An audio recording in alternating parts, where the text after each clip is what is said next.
Pour les infiltrations du moyen et du petit fessier, le patient est en décubitus latéral contralatéral.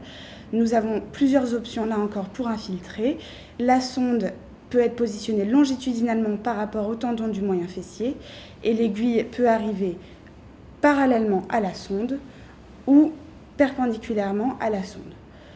Il convient toujours là d'infiltrer au contact du tendon, mais pas dans le tendon, et vérifier toujours de l'absence de résistance lors de l'injection. Une autre technique convient de réaliser une coupe perpendiculaire au tendon, et là encore, l'aiguille peut arriver soit perpendiculaire à la sonde, soit parallèle à la sonde.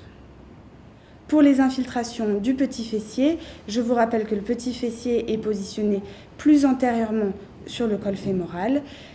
Concernant l'infiltration, elle peut être réalisée des 4 façons précédemment décrites dans le chapitre concernant le moyen fessier. Pour l'infiltration d'une tendinopathie du moyen fessier, nous réalisons une coupe longitudinale passant par ce tendon. L'aiguille est introduite parallèlement à la sonde au contact de la bourse. En cas de bursite peu visible, nous pouvons nous aider en injectant de la xylocaïne qui permet de faire gonfler la bourse, comme vous voyez ici. Ensuite, nous procédons à l'infiltration de corticoïdes. Ici, toujours une coupe longitudinale du moyen fessier avec l'aiguille qui sera introduite parallèlement à la sonde. Nous balayons avec la sonde d'échographie pour visualiser l'endroit où la bursite est la plus visible. L'aiguille est donc introduite parallèlement à la sonde au sein de la bursite du moyen fessier. Vous voyez les corticoïdes diffusés au sein de la bursite. L'aspect hyperéchogène que vous voyez correspond en fait à une bulle d'air qui vient mouler la structure anatomique où vous réalisez l'infiltration.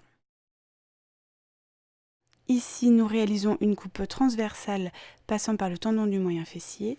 L'aiguille est introduite cette fois-ci perpendiculaire. Vous voyez le spot hyperéchogène apparaître sous le faisceau ultrasonore.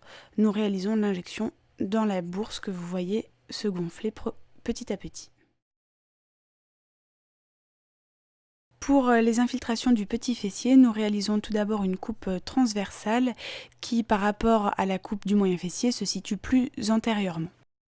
Les techniques d'infiltration du petit fessier correspondent aux mêmes techniques que celles utilisées pour le moyen fessier.